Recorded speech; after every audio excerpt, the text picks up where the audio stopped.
Hello, everyone. Good afternoon. My name is Brigitte Fink, and I'm a member of the student board of the Buckley program. I'd like to welcome you to our event today, Solzhenitsyn at 100. We're excited, as this is the first time we're hosting a lunchtime conversation format, and we're happy to be doing it on such an important topic, contextualizing Solzhenitsyn. Before I introduce our two guests, I want to make a couple announcements. Firstly, for those of you who don't know, the Buckley program is an organization dedicated to increasing intellectual diversity and free speech on campus. We do so in a variety of ways, including hosting lectures, dinner seminars, firing line debates, and conferences. You can learn more about the program on our website, buckleyprogram.com. Secondly, we have two exciting events coming up before the end of the semester. On Monday at 4:30 p.m., former Senator Tom Coburn will be speaking on drug pricing and cost transparency, addressing America's healthcare crisis. Then on Thursday at 4:30, our final event of the semester will be hosting a debate on public sector unions with an expert from Columbia University and an expert from the Manhattan Institute.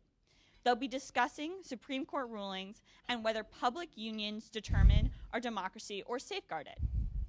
Now to our guests. We have Mr. J. Nordlinger here with us. Mr. Nordlinger is a senior editor at National Review and a fellow at the National Review Institute. He's written as a music critic for the New Criterion since 2000. Collections of Mr. Nordlinger's writings have been published into books by Encounter and by National Review. Most relevantly, he's written frequently for National Review on the subject of Solzhenitsyn. Next to Mr.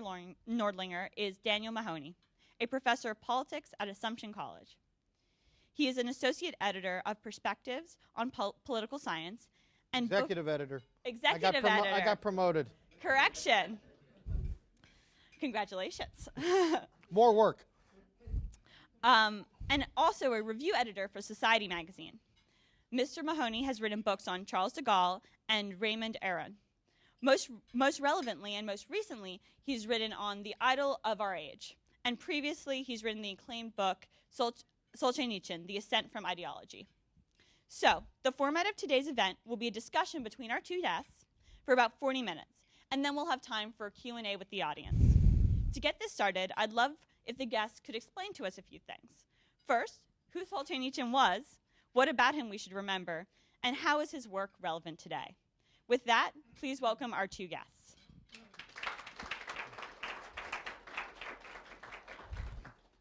Well, should I mention a couple of basics, Dan? Sure. Hello, everyone. So nice to be here. I love the Buckley program. Wearing my tie, my Buckley program tie, one of my proudest garments. Solzhenitsyn, I wonder what Dan will say, but he is two people in a way, in one. He is a writer, and a great writer, many people think. He's also a great man, a hero of the 20th century. And I think it's possible to forget that Solzhenitsyn was a writer. He was so important politically. He was important in world historic terms. But he always wanted to be a writer of novels and poems. And he wrote a great deal. He was constantly writing his works of literature, if you will, his fiction. But he had this other life out of necessity, he thought, and became one of the great moral heroes of the age. When 1999 was turning into 2000, there was a discussion, who's the man of the century? Many people said Churchill, other people said Solzhenitsyn. You could certainly make an argument. He was always consumed with literature. He had a very scientific mind as well. He taught math and physics and astronomy in schools, very mathematically minded guy, but always in love with literature. He read War and Peace at, I think, age 9. At 10, he started his own magazine. It was just a little childhood project. It was called 20th Century. So he would have been, let's see, that would have been 1928. And he wrote all the articles under different names. And he had different sections, news and events. He had science fiction, games and puzzles. There were circulation updates. He was in love with the world of letters. Then came the war. Then came arrest. Then came the Gulag. He wrote, his son Ignat was explaining to an audience the other night in New York, he wrote this very long poem, The Trail, 12,000 lines, but he couldn't write it out with paper or pencil or anything like that. He had to compose it and memorize it. And he committed to memory. He composed and committed to memory all the 12,000 lines and then had it written out after camp, after Gulag. People speak of a sense of destiny in Solzhenitsyn. His children say he was a humble man, fairly modest man, who did what he thought necessary.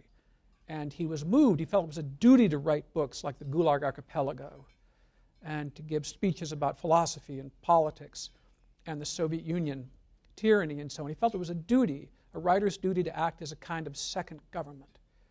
But he was also a writer, and a very prolific one, let's not forget. Cancer Ward is some people's favorite book.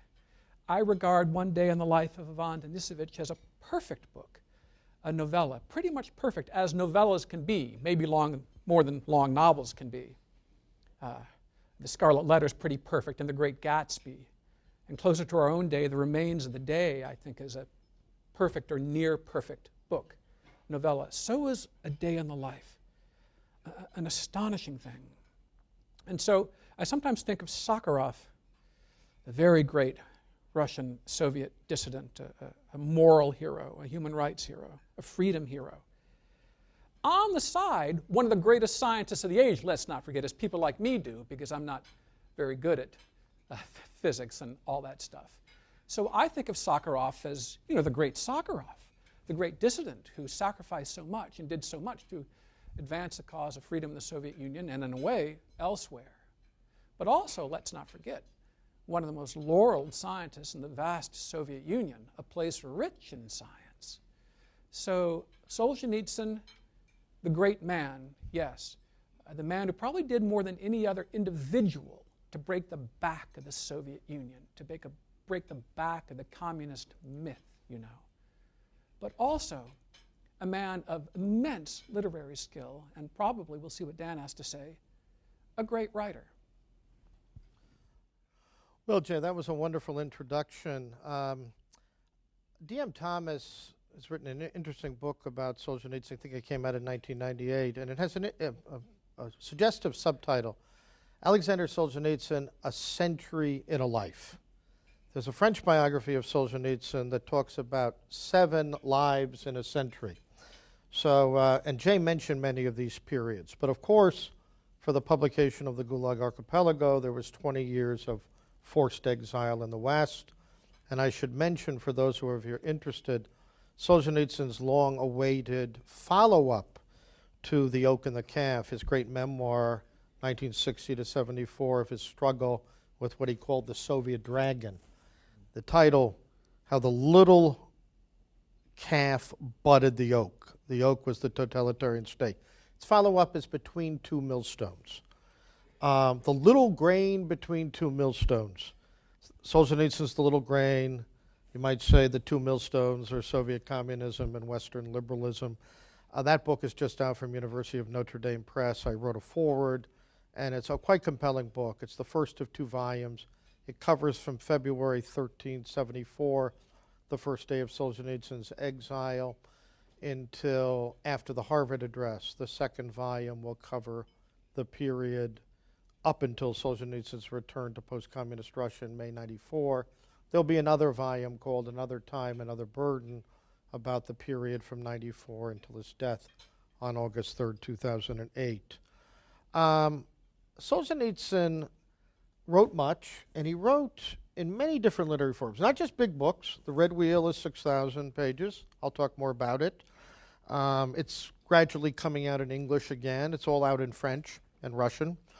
The Gulag Archipelago, which I think, from my point of view, is his greatest book for all sorts of reasons that I'll get into. But the Gulag Archipelago is now available, at least in England, in a beautiful new edition with glossary and name places, and many of the witnesses Solzhenitsyn drew on named, and a very penetrating, deep and penetrating introduction by Jordan Peterson, who is not an alt-rightist, contrary to the fevered voices on the internet. And he probably goes to the core of Solzhenitsyn's spiritual message as well as anyone I've seen. But Solzhenitsyn had 2 great missions, as he called them: to witness to those who suffered and perished in the Soviet prison camp system and accompanying manifestations of communist repression. And that he did in the Gulag Archipelago, written clandestinely between 58 and 68, and published at the end of 1973, first in Russian and eventually in 30 languages around the world. And he also wanted, and this goes back, as Jay pointed out, really to the 30s. If any of you have read August 1914, the very affecting treatment of the Battle of Tannenberg, where the Russians lost big in the forests of Poland, and the suicide of General Samsonov, Solzhenitsyn wrote that chapter when he was a young Bolshevik in November 1936, just shy of 18.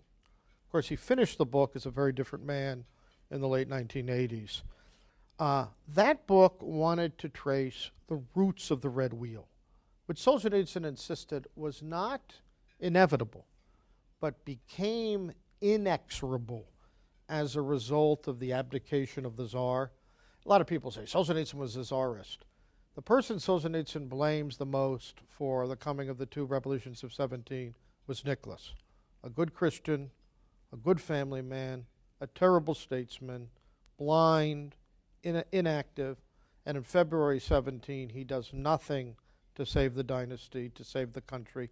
Once the ineffective socialists and liberals come to power, the provisional government, the Duma, these men who saw no enemies to the left, it was all over. As Trotsky says in one of his books, the Bolsheviks coming to power was as easy as lifting a pen. So Solzhenitsyn is the author of these. Georges Nivat, who is I think the best European Solzhenitsyn scholar, he calls them literary cathedrals, the Gulag Archipelago and the Red Wheel. They're both experiments in literary investigation that will require decades to come to terms with in any adequate way. And before people dismiss the Red Wheel, no, very few people have read it in English. Read Volume 1 of March 1917, which came out last year. Some of the writing is remarkable. There are short, fragmented chapters that capture the chaos and violence and the madness of crowds. And the next volume, Volume 2, which will be out next fall from Notre Dame, there is a remarkable chapter about the abdication of the Tsar that is among the best literary writing that I've ever read. So these are Solzhenitsyn's two great works. But as Jay said, there are other great works. I agree, Cancer Ward is a perfect book. There's a political backdrop. Obviously, Solzhenitsyn saw totalitarianism as a kind of cancer. The metastasization of lies and violence was systematic. But it's also a book about life and death. And one of the nastiest characters in the book, a Stalinist who's a professional liar and propagandist, he has cancer of the tongue. How fitting. And in the beautiful final chapter, Koslogotov, he's free. 7 days of creation. He goes to the Tashkent Zoo. He doesn't know where to go.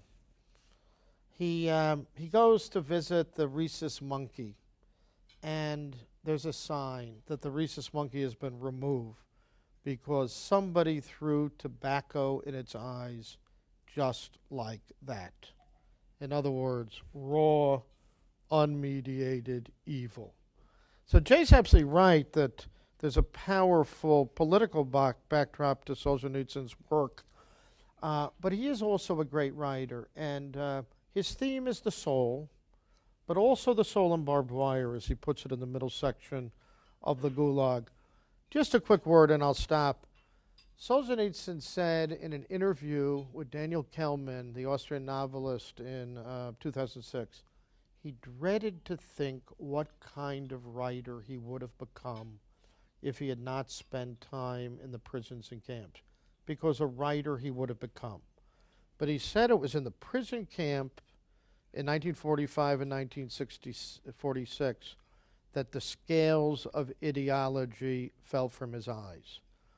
His cellmates helped him to see the light of truth and the unparalleled mendacity of the ideological lie. What was that lie for Solzhenitsyn? And by the way, we have it on our college campuses.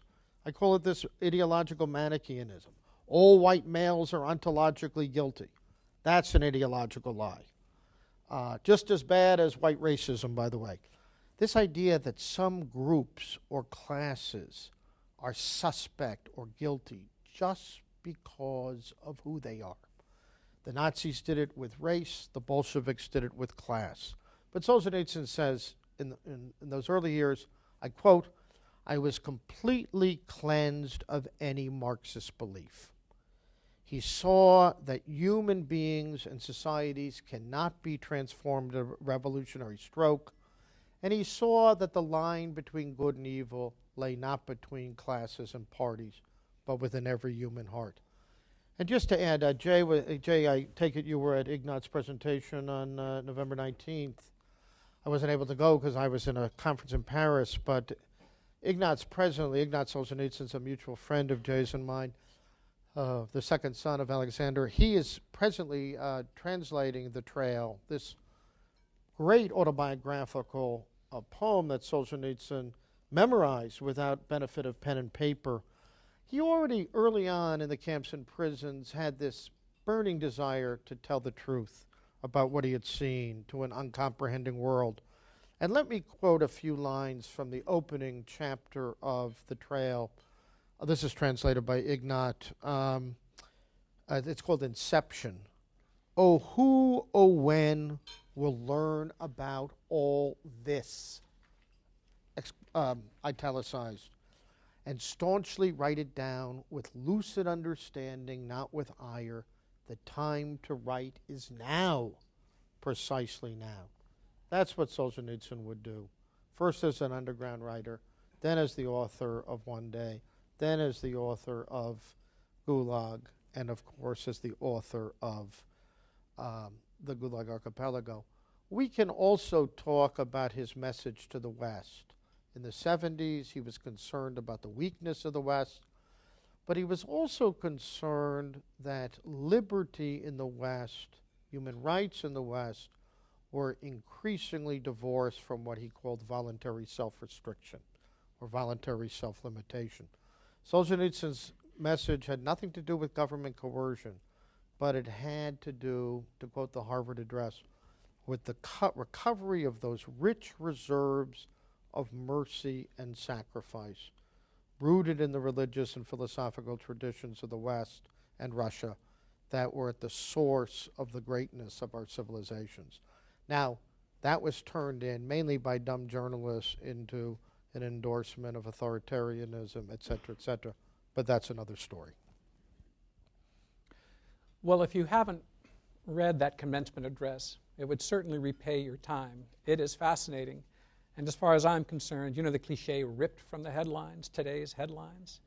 And also my least favorite word, I think, in the English language now, relevant, the biggest buzzword we have. But I must say it is relevant. and timeless, this address in 1978. It was shocking to people. It was raining that day hard, rather fittingly, I guess. I think people were outdoors. We'd have to read the accounts. 10,000 people were there. And I think it begins the address with something like, truth is seldom pleasant. Almost always is it bitter. And he delivers this view of the West, the state of the West, has to do with the state of mankind. A lot of people thought it was kind of ungrateful because here the West had given him this shelter.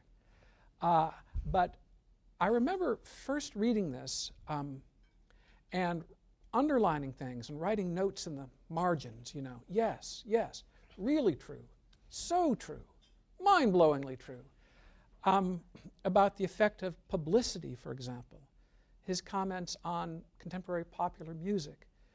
Everything he said was controversial, and the speech provoked so many essays, seminars, and so on. I remember when I was writing about this speech on an anniversary, we could work out what the anniversary was. 2003 at Harvard. Yes. Because I was there too. There had been a book about the speech, responses to the speech, put together not very long after. Rosalind Carter, the First Lady, gave a response to it. sort of defending America and the West against this charge of spiritual exhaustion. Now, you may not agree with everything in this speech, but at least it's, I think most of it's true, frankly, but all of it is sincere. It's his best effort to say what he thinks is true. And he really never cared much about popularity. That was part of his greatness. He was always being criticized, always being knocked. And the way his family put it to me once was, in all those years of exile in Cavendish, Vermont, I think it was 18 years, he could have written The Red Wheel, or he could have answered his critics. But he couldn't do both. There just wasn't time. And he decided to let the critics nip, and he was going to pursue what he thought was his life's purpose. There was one exception. He sat down one day or week or month in 1983 and read all the criticisms of him. And he answered them in one fell swoop in a Russian exile journal in Paris. And then he went about his work.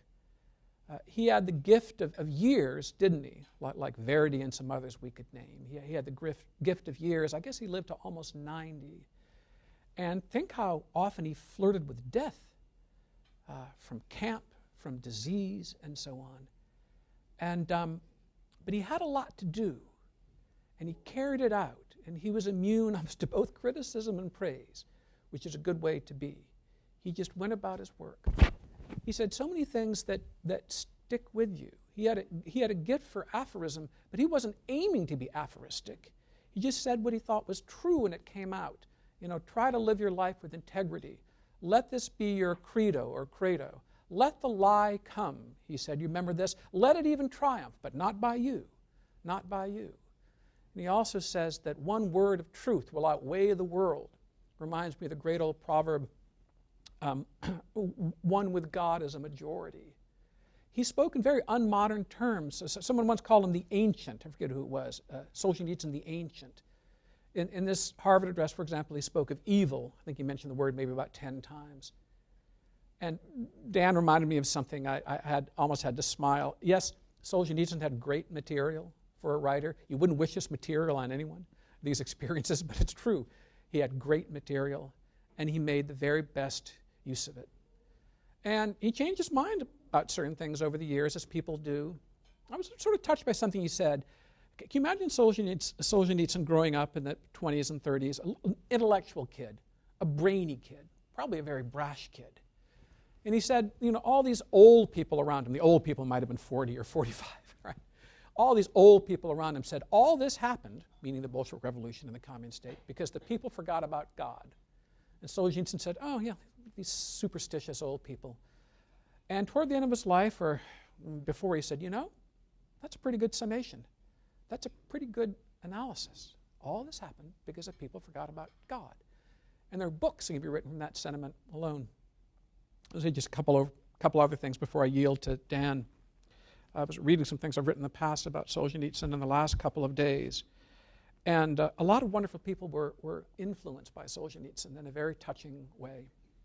I remember once meeting and interviewing many years ago, maybe 20 years ago, a Chinese woman, who decided she would devote her life to constructing a kind of memorial. I'm not talking about stone or marble, but something written about the victims of the Cultural Revolution. And I said, why? Why are you fixed on this? Well, it turns out that when she was a girl in the Cultural Revolution, when these nasty things, murderous things were happening around her, she got a hold somehow of Anne Frank's diary. And she herself started a diary and even addressed it, Dear Kitty. And as soon as she made an entry, or almost as soon, she destroyed it, because you were caught with a diary, you could be killed. And then when she was in college, she somehow found a copy of The First Circle. And she read it with great excitement. She stayed up all night. She couldn't sleep. She said, this is my life. And then she found, someone gave her, some professor led her to, one of the very few copies of the Gulag Archipelago in all vast China. And she read it. She said, this is what I'm going to do with my life, she said. This is what I'm going to do. I'm going to try to do what Solzhenitsyn did and memorialize the suffering and the persecuted and the murdered. And it was very touching to me at the time to think that this two very different people, little Anne Frank and Aleksandr Solzhenitsyn, but possibly our most prominent witnesses to the two great and awful isms, Nazism and communism. I like that this young woman grew up with these two figures, Anne Frank and Aleksandr Solzhenitsyn, at her back, so to speak. I ought to name her. I'm not sure how her name is pronounced properly. Her last name is Wang or Wong, and her first name is transliterated Youquin. A remarkable woman. You know, I was in Moscow for a conference of the Red Wheel in December 2011. The Chinese authorities finally allowed a translation of the Gulag Archipelago to appear in Chinese, and not surprisingly, it sold a lot of copies. The translator told us 10 million because it speaks to the Chinese experience too in profound ways. But the Chinese translator sort of looked back and smiled, and he said, "Don't be so impressed. That's not as many people as you think in China." Mm-hmm. So, but China certainly needs its book. It needs its Solzhenitsyn. It needs its version of the Gulag Archipelago.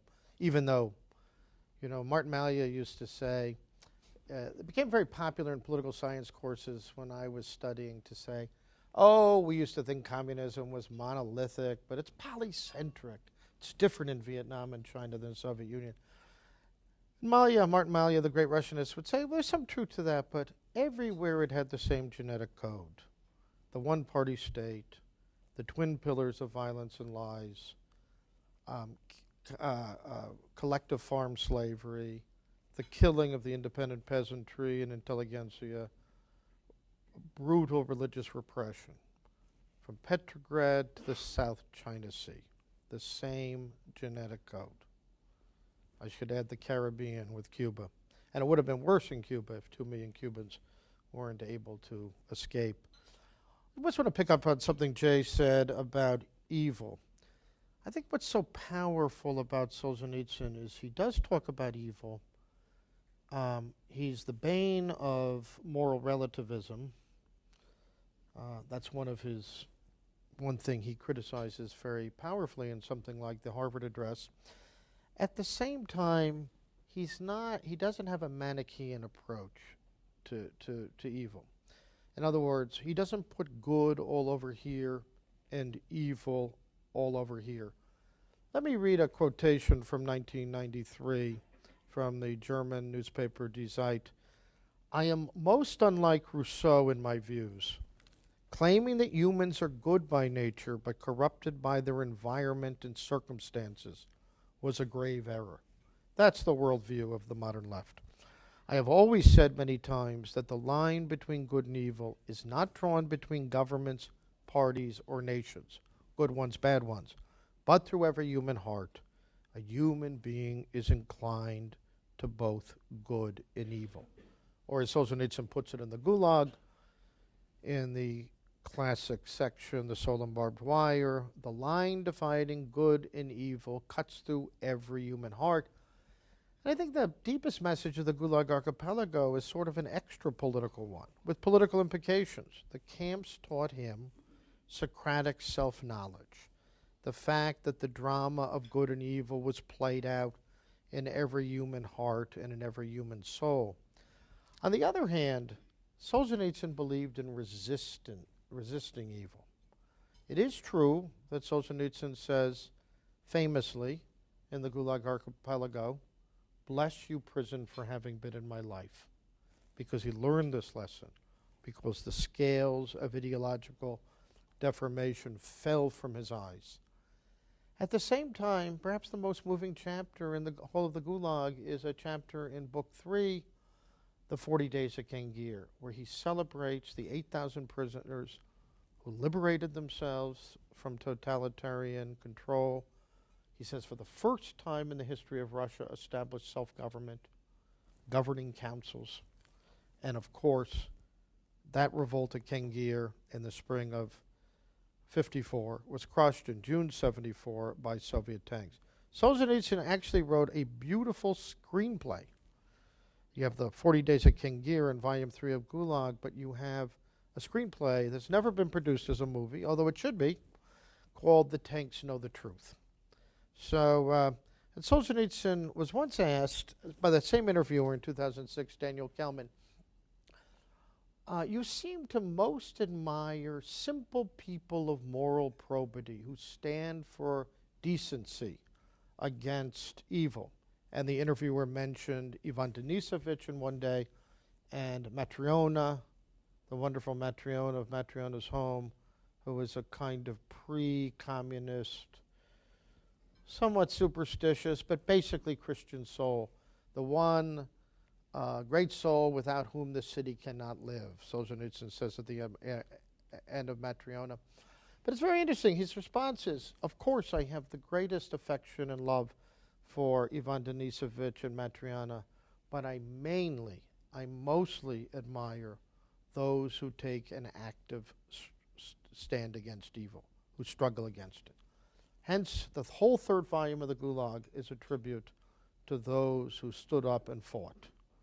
The peasants in Tambov in 1919-22 who fought the Bolsheviks with pitchforks.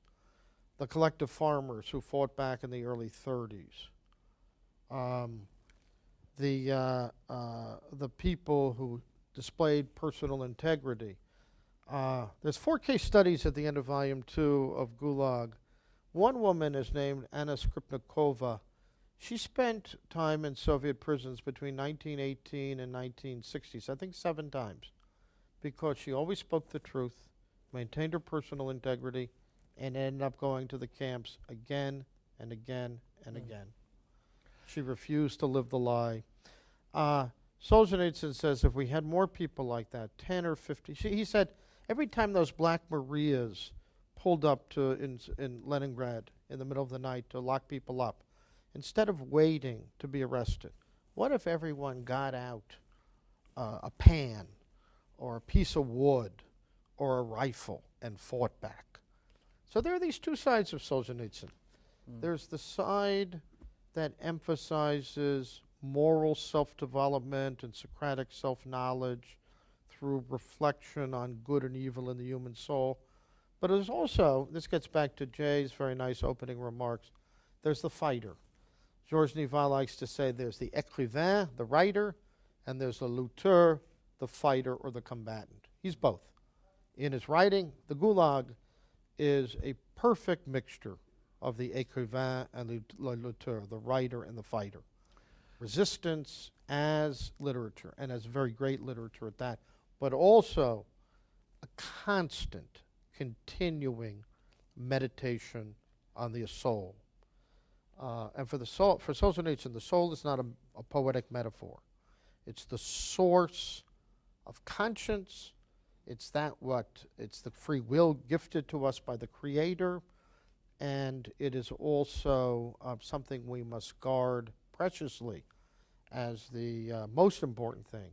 There's a great character of Volodin in The First Circle. In chapter 60, he says, when he was a Marxist, he says, I used to think and an Epicurean, he says, I used to think the important thing is we only had one life. He said, I've come to the conclusion we only have one conscience. We only have one conscience. Much more important fact than the fact that we only have one life. We're going to die, but let's live our lives with strength and integrity, with honesty and spirit. Well, I've always been amazed at dissidents who say things and do things and write things they know will lead to their imprisonment, torture, possibly death. I've met and interviewed such people from all over the world, and they have a lot in common. They may be different in other ways, but they have so much in common. And by the way, when it comes to tyranny, dictatorship, I find that these regimes always have a lot in common as well. Whether they're red or black or whatever, there is a sameness, an awful sameness about dictatorship in all times and climes. Solzhenitsyn was such a brave writer, and he admired other people who were brave. Very few people have written under such pressure as he did. You know, we all have sort of writing pressure. Those of us who write, papers due on Thursday night, we feel a certain pressure. But he had a fear of death when he was ill. I shouldn't say a fear, but this was something that he was contending with, racing against when he was very sick. And then there was the fear or possibility of discovery, apprehension, and there were all these expectations on him from people all over the vast Soviet Union who would write him and say things like, look after your health. We're all depending on you. Because he had to speak for these millions who couldn't speak for themselves. And he applied his gift, his literary gift, his mental gifts, his moral courage, if you will. He applied this to the whole project of telling the truth about the Soviet Union. And after he was done, certainly with the Gulag Archipelago, it became very, very difficult for people to defend the Soviet Union.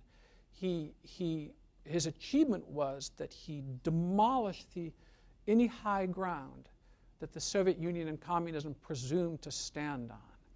I don't know if the Soviet Union is defended much today, but it sure as heck was, even when I was growing up. And Solzhenitsyn delivered a mighty blow against the whole project and the whole myth. One of his great cries is, he writes so voluminously, first of all, and he writes long and beautiful and eloquent sentences. But we remember bumper sticker language with good reason, like "Live not by lies." I mean, that's something you could put on a bumper sticker or Chinese fortune cookie slip. Just "Live not by lies," and you can meditate on that almost forever. And I was struck many years ago in my study of Solzhenitsyn, a personal study, a biographical study. I was struck by the pressures that he wrote under. And even in the bucolic safety of Vermont, he wanted to get the red wheel down. And he thought his exile was a great tragedy. This always mystified me before I learned better. I'll tell you how I discovered this. But he always thought the exile was a great tragedy of his life, being separated from the Soviet Union. And I would like to be out of a police state that was trying to kill me. I would think that was pretty good to go to Switzerland and then to come to America and so on. And I like to be warm and fed and healthy and all this stuff.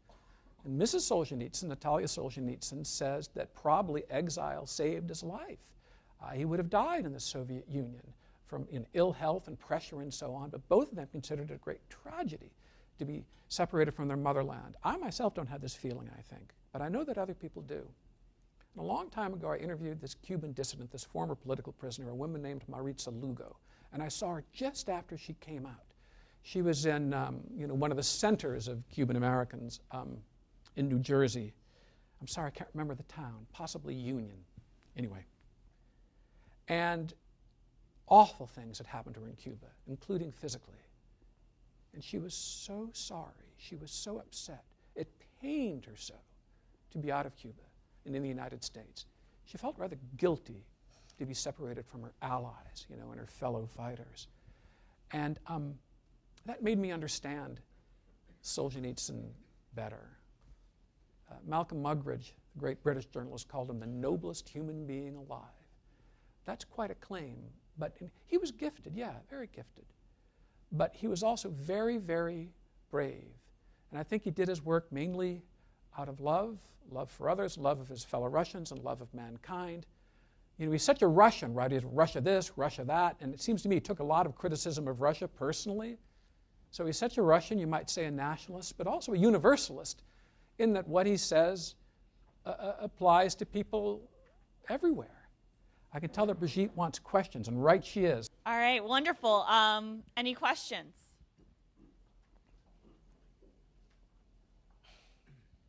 Gentlemen, thank you. Thank you for being here. Jay, I must disagree with you about something. I think I think you both are very relevant. Oh, I don't know. I'm feeling pretty ear lately, but thank you. Okay. Ear isn't irrelevant. I'm formerly, and I apologize for this, professor of literature on Long Island, and I do apologize for that. And I apologize for being a white male, but not much. A hero to many of us, obviously, in this room is William Frank Buckley. And I believe that he firmly believed that Alexander was the most significant figure of the 20th century. Churchill, Reagan, Thatcher, John Paul II, aside. Can you talk about that at all? Well, I'll tell you this about Bill. He liked words, and he knew the power of words, the power of writing to move people and change things. Armies, yes. Men on horseback, yes, of course. Scientists and machinery, yes, absolutely. But also writers. And so, in a sense, you could go too far with this. In a sense, I think Bill regarded Solzhenitsyn as a colleague. Solzhenitsyn's literary gift was his weapon. That was Bill's weapon, too. They were very, very different men.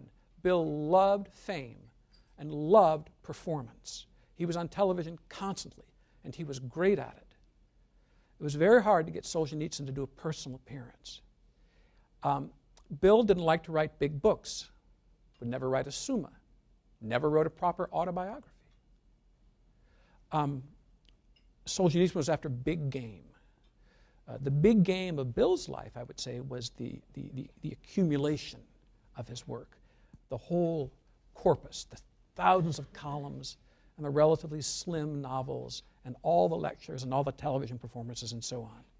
So yes, and I was reading something I wrote about Solzhenitsyn. I was just reading it this morning, and I quote Bill, who said, not all criticisms of Solzhenitsyn, I say this as a Solzhenitsyn quasi-idolater. I hope I don't shock anyone here when I say that not all criticisms of Solzhenitsyn and not all objections to him are nuts, are wrong. Not at all. Bill was writing about some aspect of Solzhenitsyn once, and he said something like, wish I could quote it exactly. I have it in notes, in fact, in my backpack. He said something like, we free spirits everywhere are obligated to Solzhenitsyn. He deserves our consideration on anything, whether we think he's wrong, whether we disagree. Such is our debt to him. He used the term free spirits. We free spirits are so indebted to him and what he's done. We owe him a hearing on anything. And that's what I think. Yeah, you can go back and Bill Buckley profoundly admired Solzhenitsyn, as Jay and you both noted. You can go back and look at some old firing line programs that are extremely moving. There was one after Solzhenitsyn. There were periods of time when Solzhenitsyn did speak in the public to the AFL-CIO in England, on Michael Charlton's Panorama, at Harvard, the Templeton Address in London. Hoover Institution, I think. The Hoover Institution. But he chose these occasions quite deliberately. But he went to London and gave some extraordinary speeches, and one was this interview with Michael Charlton on Panorama. And Buckley had a program with two great men, Malcolm Muggeridge, who did his own interview with Solzhenitsyn in 1983. And Solzhenitsyn was always grateful to Muggeridge for having written about the collectivization and the famines in the Ukraine and southern Russia. And Bernard Levin, who's a man from another age, but sort of an honest, I don't even think he was a religious believer, but he was a firm and decent anti-totalitarian. I think he's one of the greatest journalists who ever lived. Ever lived. Couldn't agree more. There's a volume called Enthusiasms. Find it if you can on the internet somewhere. Well, Bernard Levin, Bill Buckley, and Malcolm Muggeridge outdid each other in their expression of admiration for Solzhenitsyn. It was sincere, it was principled, it was moving, and they saw this sort of, not that, Jay's absolutely right, not that Solzhenitsyn wasn't wrong about certain things, but they saw an integrity, a commitment to truth, a spiritual and intellectual courage that deserved our respect and admiration. About the love of Russia, I just want to say a word. Solzhenitsyn did greatly love Russia, which he adamantly separated from the He saw Russia as an occupied country. It was occupied by Sovietism. And he even wrote an essay in Foreign Affairs in 1981 about how misconceptions about Russia imperil America, where he said, stop using Russia and the Soviet Union interchangeably. He saw the Russians and Ukrainians as the first and principal victims of communism. But just one more thing. He said in 1998 in a book called Russia in Collapse, he denounced what he called a radical nationalism that elevates one's nationality above our higher spiritual plank, above our humble stance toward heaven. So, love of country cannot mean making an idol of the nation in place of the goodness and the sovereignty of God. So I think sometimes in the press, when Solzhenitsyn would be denounced as a nationalist, there was a failure to appreciate that he was a passionate patriot, but he thought every nation must, as he put it, self-limit. It must respect the legitimate personhood, if I can put it that way, of other peoples and nations. It occurs to me, Dan, you said something that made me want to make this point. I'd like to make a material point on this spiritual exalted day. The Solzhenitsyns had enough money, but it's always nice to have more. And something like the Templeton Prize was very important to him. The Gulag Archipelago, I believe, sold over 30 million copies worldwide, over 30 million copies. Every cent went into a fund for the families of Czechs, of Soviet prisoners. Every cent. I'm not sure how much it was, but it was a lot. And by the way, it's still going on for, there's some survivors, but also families who are in bad conditions because parents or grandparents were incarcerated for a long time for ideological reasons. So the Solzhenitsyn Fund continues to support families of Czechs. And in some cases even, I think, people have been impoverished by collective farming. So it's a major, major activity of the Solzhenitsyn Fund. And Jay's right. I think now it's 40 million copies for the Gulag, and every single penny has gone for these activities. So Solzhenitsyn did not want to make a penny off the blood of the victims of Bolshevism, not a penny. Any further questions? Shall we call on you? That sometimes works in class. Thank you so much. It was so good to hear your words on Solzhenitsyn, and wondering whether now it seems that the words of his 78 address are really very relevant, and how to make on the occasion of his 100th the centenary, to make it relevant to younger people, to those who are not in the world of academia, sort of moving it outside of academia into the public square, so that the words and their meanings attain relevance in the day-to-day life of people as they go about their days. I'd like to share a thought, sort of a simple one. It's hard to be known for long. I'll tell you a story I told Lauren Noble, our executive director. Years ago, I was writing about Louis Armstrong. I was reviewing a book, reviewed a couple of Armstrong biographies. And I thought, I'm not going to go through his life in Storyville and New Orleans and so on, and being taken in by the Jewish peddler. Everyone knows that. Everyone knows about Louis Armstrong and his upbringing. Then it occurred to me, no, they don't. No one does anymore. I told a story about Solzhenitsyn in this review. There was a young man, he was a big reader, very knowledgeable. It's important to know this, how knowledgeable this kid was. Read very widely. And he met me at some event and said, thank you for introducing me to Solzhenitsyn, to this author. And I said, oh, come on, Elliot. You've known about Solzhenitsyn. He said, no, I didn't. I said, come on. Really? Solzhenitsyn, the man of the century? Nope. He was going to UVA Law School. He said, had never heard of him, and I guarantee you that my classmates haven't either. And I said, don't be silly.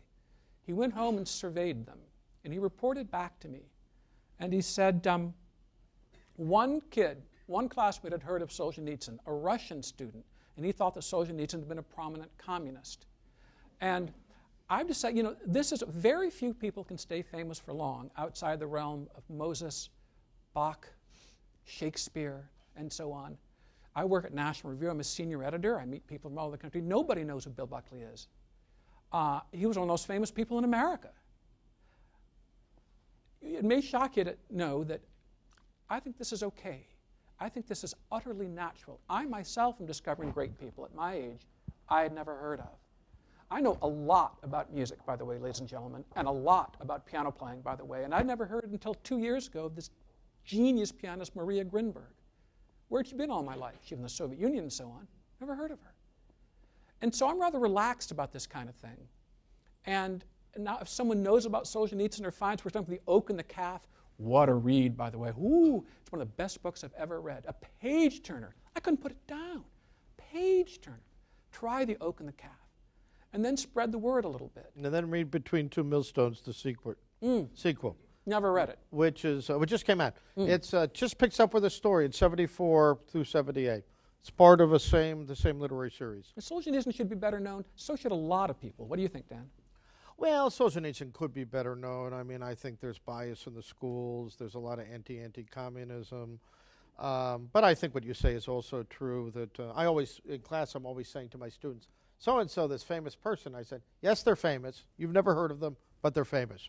You know, and it's locution I turn to over and over again. We hope to...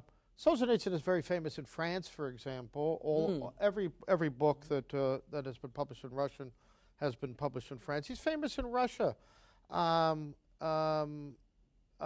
Day in the Life of Ivan Denisovich, Matryona's Home, and a 2009 abridgment of the Gulag Archipelago prepared by Natalia Solzhenitsyn with a beautiful introduction, which you can read in the New Criterion and also in the introduction as an appendix to my book, The Other Solzhenitsyn. They're required reading in Russian high schools.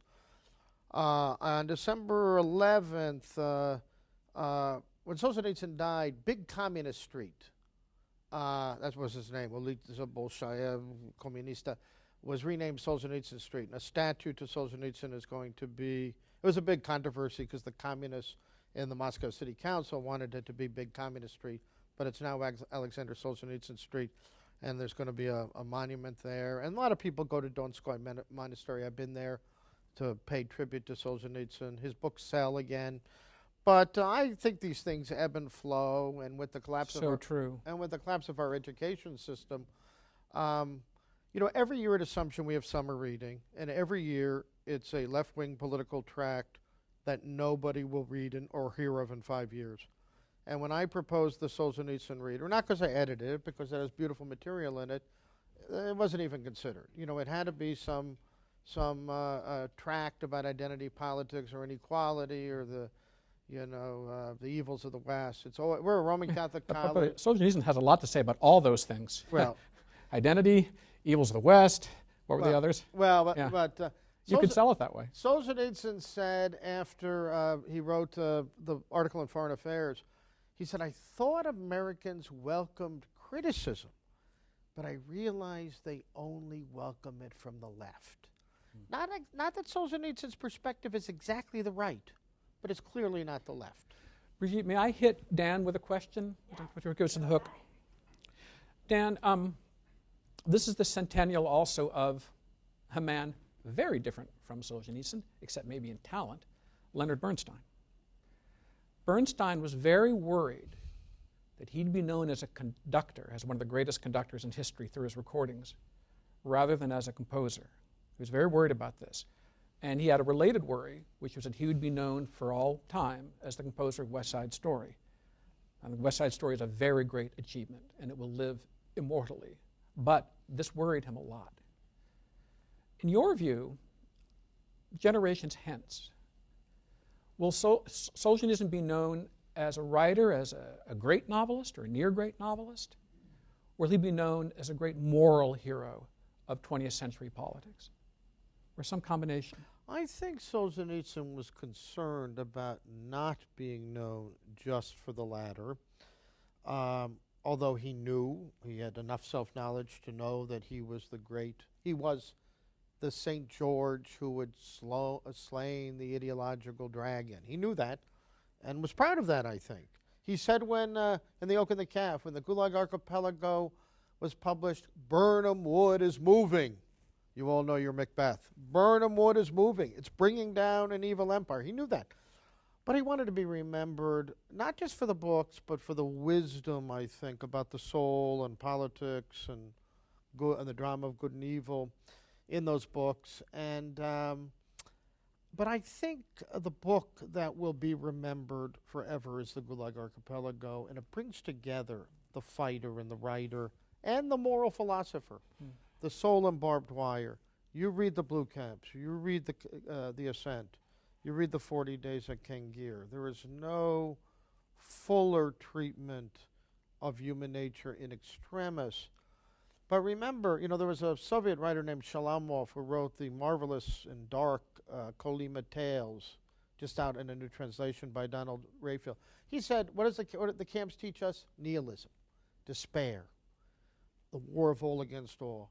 Solzhenitsyn said for him the final word was always catharsis and hope. That totalitarianism or any other human modern ideologies could not destroy free will and could not permanently subjugate the human spirit.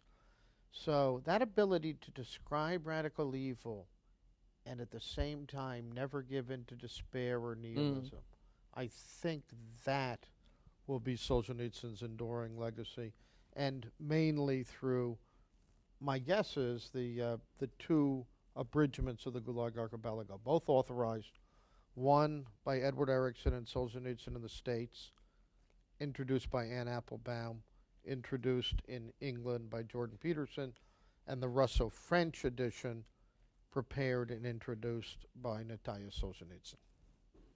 Wonderful. I think we have time for one final question, if anyone has a final question to close out this wonderful event.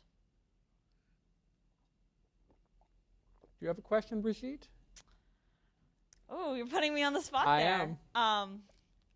I think your point about whether famous people or people that had a large influence on history are remembered is a really good one. And I think when we first proposed this conference, a lot of our fellows were actually unsure of who Solzhenitsyn is. There's no shame in it. We all have to learn everything we learn day by day. And it's never too late. And I was wondering, for students currently in university who are studying, everything from, chemistry and STEM classes to actually studying politics and historical thought and ideology, what do you think the key takeaways from this great man would be that we should, as a younger generation, embody and try and strive for as we continue our studies and continue on to become influencers, hopefully, in the world today? Well, no one has a lot of time, but if you'd like a novella, you can read A Day in the Life in one sitting, 2 sittings, 3, and you'll find Solzhenitsyn there, the literary gift, the sort of the human perception, the moral greatness. You learn about the Soviet Union. It's almost one-stop shopping for Solzhenitsyn, that novella. If you'd like to read the Nobel lecture, do that. And I'll say, if you want to stick a toe into Solzhenitsyn, that's where I'd stick it. Pardon my language. Dan? I think the Nobel lecture is perfect. As the French say, tout y est. It's all there. All of his themes, philosophical, moral, literary.